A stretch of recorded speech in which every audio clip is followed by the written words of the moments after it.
Hello and welcome to Roll for Recipe, a series inspired by Roll for Sandwich, where I let fate decide what I cook today. Let's go. First up, a D8 restriction. 3. Specific cuisine. Alright, which cuisine are we cooking? 4. French again. Alright, now a D8 protein roll.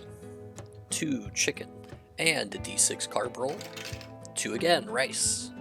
This board is wrong, it should say 2 D12 produce, but here we go. 8 cabbage and 11 mushroom. And last but not least, the D20 Wild Magic Roll. 12 Chinese 5-spice. French cuisine again, but this time I'm not really sure how well all these are going to work together. I decided to do a sweet braised red cabbage, which is something I'm pretty familiar with since I love German food, and from my understanding it's also pretty commonly made in the eastern parts of France, which border Germany. Here I'm flavoring it with some red wine, apples, onions, apple juice, and bay leaves. The rice will be cooked in stock, and I'll mix in some onions and mushrooms as well to give it some additional flavor.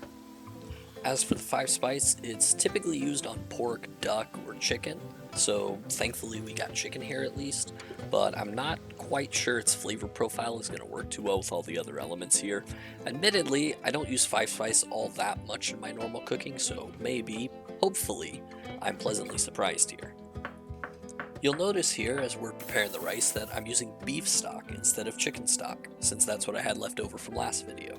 If for some strange reason you decide that you want to make this dish at home alongside me, I would definitely suggest using chicken stock instead, since we're using chicken as the actual protein, but I don't like wasting food, so I just used what I had on hand.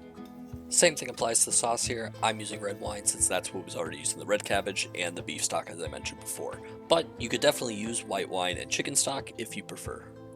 I also realized I could have made a roux for the sauce to thicken it a little bit, came out a little bit runny, so slight technical error on my part, but hey, it still tastes good, right?